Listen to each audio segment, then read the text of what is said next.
आज हम एक कथा को और सीखेंगे। भगवान बुद्ध जी के बड़े श्रावक भंते जी होकर गए। उन श्रावक भंते जी की कहानी है। परंतु इस कहानी से पहले धम्मपद की गाथा क्या है वो देखते हैं, ठीक है। धम्मपद की गाथा इस तरह है, तो इसको ध्यान से सुनो, ठीक। पमादं अपमादेन यदानुदति पंडितो पञ्ञापासादमारुह्य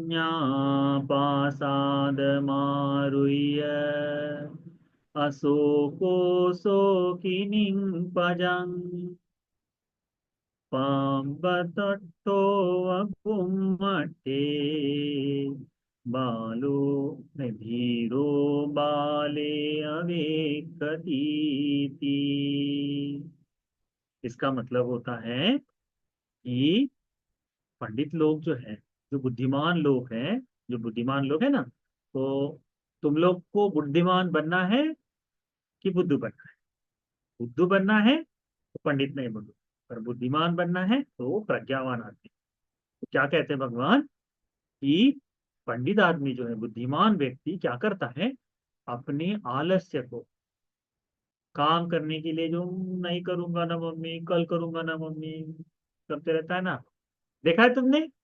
अरे बहुत लेट हो गया अभी तो मैं 5 मिनट, मम्मी 5 मिनट और सोने दो।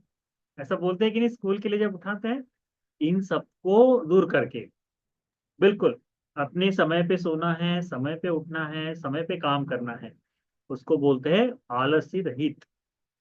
तो प्रमाद को त्याग कर अप्रमाद, अप्रमाद को बनाता है, अप्रमादी बनता है, प्रमाद को दूर करता है, प्रमाद यानी आलस्य को दूर करता है। और इस तरह से प्रमाद को दूर कर कर जब अप्रमादी बनता है, उत्साही बनता है, तो भगवान कहते हैं वो प्रज्ञा के, यानी उसकी बुद्धि जो है, समझ। तुम देखो, अभी वर्तमान में एक देखा गया है, जो लड़के दिन भर गेम खेलते रहते, ऐसे टिक टिक ऐसे करते रहते ना, टिक टिक टिक टिक टिक करते रहते, तुमने देखा होगा। देखा, यही रखते हैं बिल्कुल आके यहाँ पे, देखा है तुमने वो। और दिन भर जो रील देखते रहते हैं ऐसे ऐसे करके, इनका धीरे धीरे पढ़ाई में मन नहीं लगता। इनको बताई हुई बातें अच्छे से समझ में नहीं आती। तुम थोड़ी देर के लिए, हाँ आधे घंटे के लिए, 10 मिनट के लिए रील देख लिए, ठीक है। थोड़ा सा 10 मिनट के लिए गेम खेल लिए, ठीक है। 15-20 मिनट के लिए, आधे घंटे के लिए टीवी देख लिए, ठीक है। थोड़ा सा खेल लिए, जाकर बाहर गए और बढ़िया से धूल जो है, धूल मिट्टी और कीचड़, उसमें से पूरा बदन पे ऐसा लगा के लेकर आए, बढ़िया से कपड़े खराब करके दिए, वो बहुत अच्छा है। इन टीवी से, मोबाइल से वो सबसे अच्छा है। तो जब ये करते हो तो धीरे धीरे कैसा, हमारा जो आलस की आदत है वो छूट जाती है। तुम देखो, पहले के बच्चे लोग जब बहुत मस्ती करते थे तो काम करने में बड़ा तेज रहा करते थे। पर अभी दिन भर आए हैं, बैठे बैठे, बैठने कर उठने की बोलो तो उठ नहीं पाते ना, तो वो आलसी आदमी। तो भगवान क्या कहते हैं कि जो आदमी आलस को दूर करके अप्रमादी बनता है, बड़ा उत्साही बनता है, तो ये उत्साही व्यक्ति बुद्धि के सहारे अपने ऊंचे स्तर पर पहुंच जाता है। ये उस तरह है कि जैसे कोई आदमी पहाड़ के ऊपर चढ़े जाए, पहाड़ है या फिर 3 मंजिल 4 मंजिल की बिल्डिंग पर चढ़ जाए, और बिल्डिंग के ऊपर से बालकनी से ऐसा नीचे देखे, तो नीचे क्या दिखाई देगा? तो वो रेडी वाले लोग दिखाई देंगे, बातचीत करने वाले, पार्क में घूमने वाले, तो ऐसे लोग दिखाई देंगे। भीख मांगने वाले लोग दिखाई देंगे, गरीब लोग, झगड़ा करने वाले लोग दिखाई देंगे, देखेंगे ना। तो ऊपर चढ़कर ये देख रहा है कि अरे ऐसे सब लोग नीचे नीचे हैं। वैसे ही बुद्धिमान आदमी धर्म पे आने के बाद ये जो धर्म से बाहर लोग हैं, जो दुख भोग रहे इस लोक में, इनको उसी तरह से देखता है जैसे प्रासाद के ऊपर चढ़ा हुआ व्यक्ति। यानी ऊपर चढ़कर हमको सब कुछ अच्छे से दिखता है, वैसे ही धर्म के ऊपर चढ़ा हुआ व्यक्ति, धर्म जिसके जीवन में आ गया, वो व्यक्ति भी सभी दुखों को दूर कर लेता है। और दुख भोगने वाली जनताओं को देखता है, अरे ये लोगों का भी दुख दूर हुआ नहीं ना, इतना दुख है इस दुनिया में, ऐसा देखता है। ठीक है। इसीलिए तुमको क्या करना चाहिए, अपनी प्रज्ञा को बढ़ाना चाहिए, ठीक। प्रमाद को अप्रमाद से दूर करके जो व्यक्ति जो है ना पंडित व्यक्ति क्या करता है, तो प्रज्ञा के प्रासाद पर चढ़कर, प्रज्ञा नाम की बिल्डिंग पर चढ़कर ये क्या करता है, यह इस लोक में जो दुख भोगने वाले, यानी स्वयं दुख रहित होकर जो दुख भोग रहे ऐसे लोगों को देखता है। तो स्वयं दुख मुक्त हो गया है प्रज्ञा के कारण, तो प्रज्ञा के कारण दुख मुक्त होकर दुखी लोगों को ये देख रहा है। ये उसी तरह देखता है जैसे पहाड़ के ऊपर चढ़कर, पहाड़ के ऊपर चढ़ा हुआ आदमी नीचे के लोगों को जैसे देखता है, वैसे ही जीवन मुक्त हो गए अरहंत लोग हम लोगों को जो अभी दुख भोग रहे हैं इनको ऐसी तरह से देखते हैं। ठीक है, तो इसको ध्यान में रखो। आज इसकी कहानी बताते हैं। ये जो कहानी है, ये कहानी है महाकाश्यप बंते जी की। अभी जिनकी गाथा तुम सुन रहे थे ना, महाकाश्यप बंते जी के गुण सुन रहे थे ना, उन्हीं महाकाश्यप बंते जी की है। महाकाश्यप बंते जी बहुत बुद्धिमान थे, बहुत प्रज्ञावान थे। हम आपको उनकी कहानी का थोड़ा सा भाग बताएंगे, ठीक है। ये जो महाकाश्यप बंते जी है ना, ब्रह्मलोक से जन्म लिए। इनकी जो पत्नी है भद्दा, वो भी महा वो भी ब्रह्मलोक से ही जन्म लिए। ठीक है, और दोनों में ही वैराग्य का भाव बहुत अधिक था। जब जवान हुए, बच्चे थे, बालक थे, तो ब्राह्मण कुल में जन्म लिए, बहुत धनवान। जब बड़े हुए, तो बड़े होने के बाद क्या करते हैं, सब लोग मम्मी पापा लोग क्या कहते हैं, शादी, शादी कर लो, शादी कर लो करके बोलते हैं, है ना। सब लोग शादी कर लो कहते बोलते हैं। परंतु अब ब्रह्मलोक से आए हैं, शादी करने की बिल्कुल भी इच्छा नहीं। ना तो पिप्पली कुमार को, महाकाश्यप जी को भी नहीं है, और उनकी जो पत्नी थी उनको भी शादी की इच्छा नहीं। तो हुआ ऐसा कि दोनों ने आपस में पत्र भेजे कि मुझे शादी नहीं करनी, तुम मना कर दो। तो जब दोनों ने भेजे पत्र आपस में नजदीक आए, तो इन पत्रों को बदल दिया गया, और जैसे तैसे जबरदस्ती से उनकी शादी हो गई। अब शादी हो गई, घर में आए माता पिता ब्याह के लेके आए ना। अब ऐसा नहीं कि शादी हो गई तो तोड़ देंगे करके, तब नहीं होता था। तब दोनों ने आए, जब अंदर घर में आए तो उन्होंने बातचीत की कि मुझे शादी नहीं करनी थी। लड़की बोलती है मुझे भी शादी नहीं करनी थी। तो हम कैसे करेंगे अभी, हम ब्रह्मचारी का पालन करेंगे, ब्रह्मचर्य का जीवन जिएंगे। तो कैसे जिएंगे हमको कैसे पता चलेगा। तो कहते हैं ये जो गले की माला है ना, उनकी जो फूलों की माला थी, ये फूलों की माला उन्होंने अपने घर में पलंग के बीच में भी डाल दी। बड़ा पलंग होता है ना, कितने 6 बाय 6 फुट का होता है। घर के परिवार के पलंग बड़े बड़े होते हैं कि नहीं, तो पलंग के बीच में ऐसी माला डाल दी। और दोनों ने क्या कहा एक दूसरे को कि जिसके भी तरफ की फूल मुरझा जाएंगे, तो उसके मन में राग जाग गया है, अकुशल जाग गया है। तो कहते हैं पूरा जीवन, धर्म का अपना जो जीवन जो है, एक साथ रहे, एक कमरे में रहे, एक घर में रहे, परंतु वो फूलों की माला मुरझाई नहीं। कितनी मेहनत लगती होगी, है ना, करने के लिए। घर में रह रहे हैं, कितना सुंदर जीवन जी रहे हैं।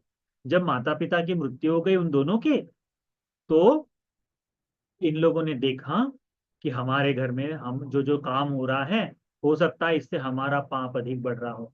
अब समय हो गया है हम प्रवजित हो जाएं। तो इतनी धन संपत्ति थी उनके पास, सब की सब धन संपत्ति दान देकर, अपने दास दासियों को, लोगों को दान देकर दोनों भंतेजी बन गए। किसके पास, अपने ही आप से चीवर ले लिए, और भगवान बुद्ध जी जिधर थे उस दिशा में महाकाश्यप बंते जी चल दिए। भगवान ने देखा कि महाकाश्यप बंते जी आ रहे, तो जिस दिशा में आ रहे उसी दिशा में जाकर एक पेड़ के नीचे बैठ गए। भगवान बुद्ध जी के पास, भगवान बुद्ध जी को दूर से देखा महाकाश्यप बंते जी ने, और देखते ही समझ गए कि मैं जिनके लिए चीवर लेना चाहता हूँ या लिया हो, वे ये भगवान बुद्ध जी है। ऐसे दोनों हाथ ऐसे सर के ऊपर रखे, और भगवान के पास जाकर अपने उनके सर, उनके पैरों पर अपना शीश झुकाया, और कहा कि भगवान आपके लिए हम प्रवजित हुए हैं, आपके नाम से हम प्रवजित हुए हैं, हमें प्रवज्जा दे। बहुत तप, बहुत सामर्थ्य, बहुत पुण्य, भगवान बुद्ध जी ने उनको चीवर दे दिया। फिर भगवान बुद्ध जी तब धर्म सिखा रहे थे, बैठे थे। भगवान ने कहा ठीक है। तब वो जो महाकाश्यप बंटी जी है ना, बिल्कुल मखमल का, बहुत धनवान थे। अब जैसे तुम लोगों में से बहुत पैसे वाला कोई है, तो तुम जब दुकान में जाओगे कुछ खरीदने के लिए, तो तुम ऐसा बोलोगे क्या, नहीं नहीं मुझे बहुत सस्ती वस्तु दिखाओ करके? नहीं ना, तुम क्या बोलोगे, मुझे महंगा ड्रेस देखना है, पैसे वाला ड्रेस चाहिए, है कि नहीं? तो सस्ता कपड़ा और महंगा कपड़ा, इसमें फर्क होगा कि नहीं? तो महाकाश्यप बंदे जी तो बहुत पैसे वाले थे, तो जब उन्होंने अपने दास को भेजा था, किसी को भेजा था कि जाकर ऐसा कपड़ा लेकर खरीद के लेके आओ, तो उसने बिल्कुल सॉफ्ट वाला, जो चमकीला सॉफ्ट वाला कपड़ा आता है ना, बिल्कुल ऐसा सॉफ्ट वाला कपड़ा लेकर आया था। तो भगवान बुद्ध जी महाकाश्यप बंदे जब बैठे तो बोलते हैं, महाकाश्यप तुम्हारा चीवर तो बड़ा सुंदर है। तो कहते हैं भगवान, ऐसा चीवर उतारता है और कहता है, भगवान आज से आप इस चीवर को पहने। ये हम भगवान बुद्ध जी को दान देते हैं।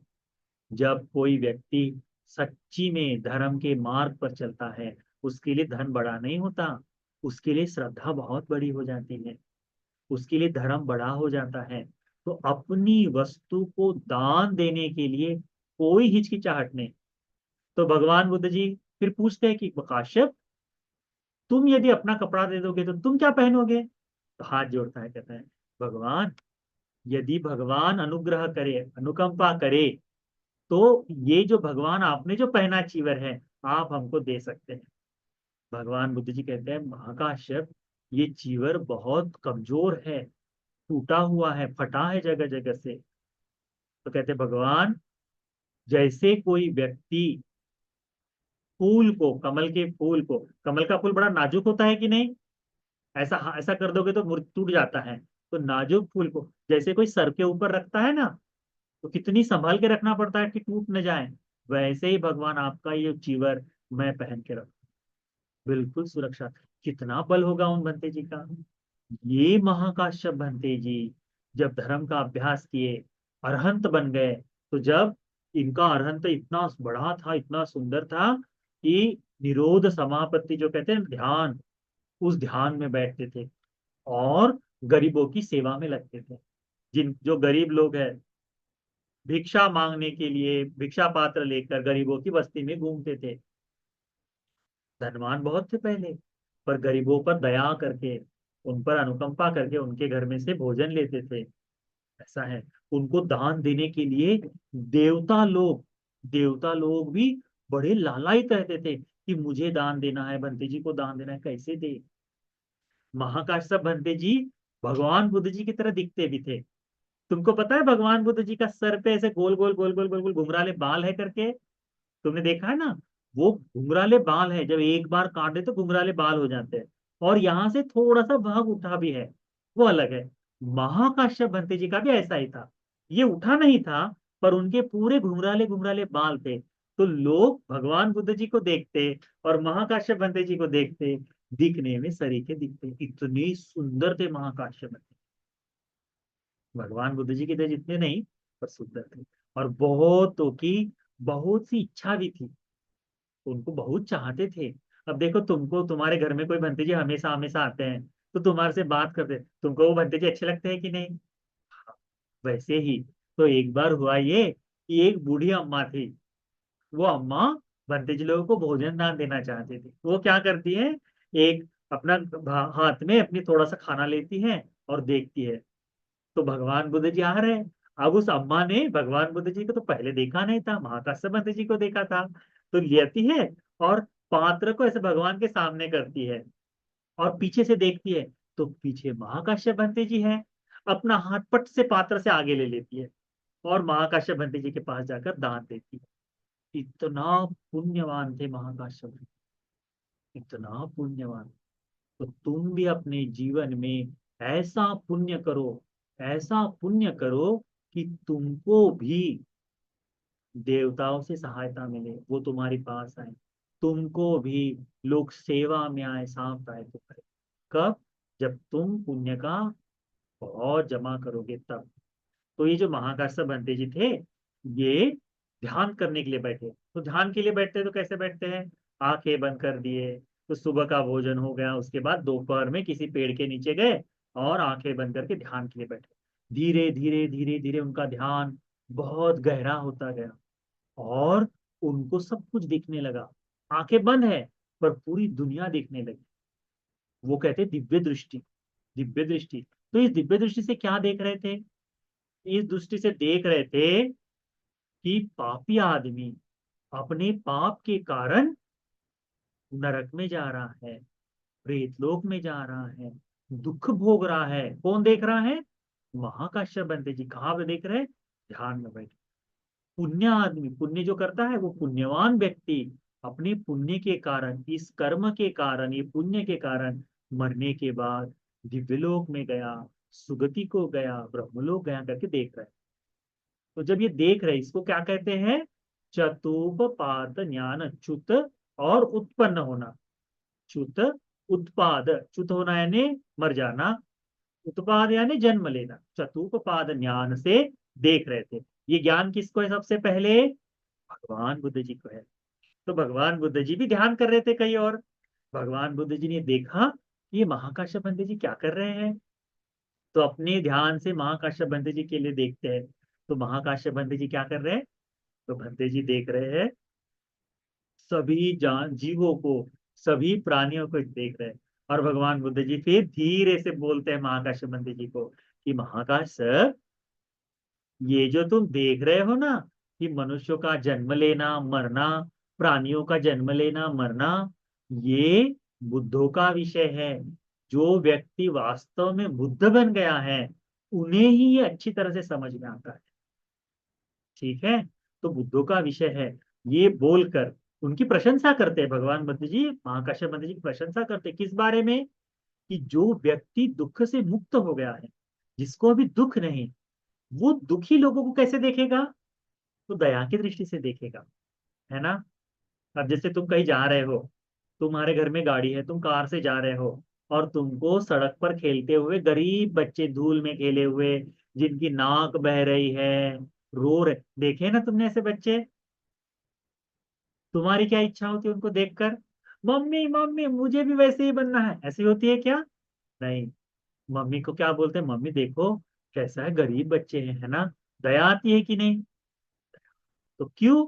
क्योंकि तुम गरीब नहीं हो, तुम अभी अच्छे घर में, तुम्हारी गाड़ी है, तुम्हारे पास बाइक है, तुम्हारे पास कार है, इससे हो सकता है।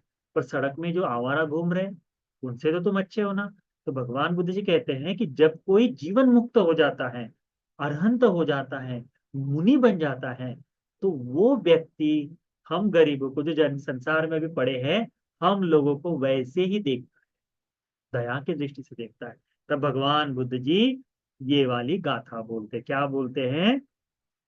पमादं अपमादेन, अप्रमाद से प्रमाद को दूर कर कर, यदा नूदति पंडितो, वह इस पोखर में स्नान कर लेता है, या फिर इसमें अच्छी तरह से इस नदी के बाग को पार कर लेता है, पंडित बन जाता है। पासाद पन्या पासाद मारुह्य है, प्रज्ञा नाम की बिल्डिंग पर चढ़कर, प्रज्ञा नाम के घर पे चढ़कर, अशोको, अशोक होकर, दुख रहित होकर, सो किनांग पजंग, जो दुख भोग रहे हैं ऐसे दुखी लोगों को वो देखता रहता है। किस तरह से देखता है? उसी तरह से देखता है जैसे पप्पतो भूमट्टे, जैसे पहाड़ पर चढ़कर जमीन की ओर रहने वाले लोगों को, धीरो बालो अवेकति, धीर आदमी इन मूर्ख लोगों को देखता है, उसी तरह से भगवान को देखते थे। तो बड़ा आश्चर्य हुआ जब ये भगवान बुद्ध जी ने ये गाथा सबके सामने जब कही। तब बहुत सारे लोग श्रोतापन्न हो गए, धर्म का फल प्राप्त कर गए। है ना? तो देखो कितना सुंदर है। तो महाकाश्यप बंदे जी का जीवन ध्यान में रखो।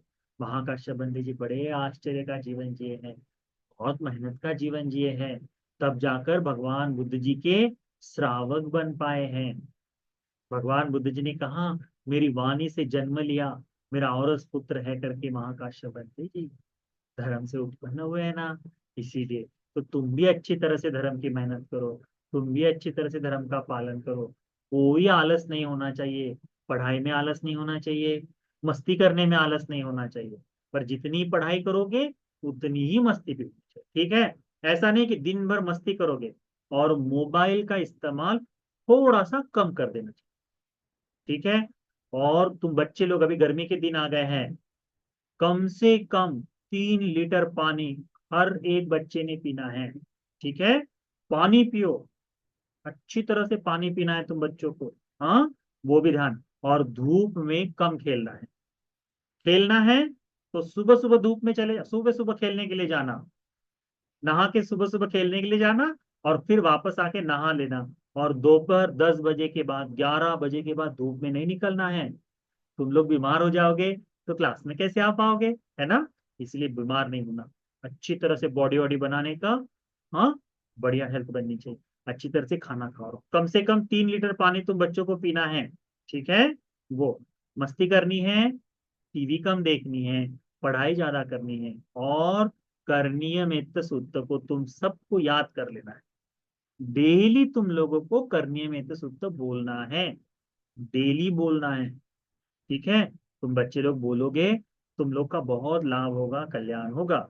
ठीक है, इस बात को ध्यान में रखो, आज की कथा को ध्यान में रखो कि प्रमादी आदमी, है ना, दुख भोगता है। तो अप्रमाद से प्रमाद को दूर किया जाता है, यानी आलस से रहित होकर, आलस को दूर कर कर ही हम प्रज्ञावान बन सकते हैं। मेहनत कर कर ही हम अच्छी पढ़ाई करके अच्छा आदमी, बड़ा आदमी बन सकते हैं। ठीक है, उस तरह से ध्यान। ठीक, आज के लिए इतना काफी है।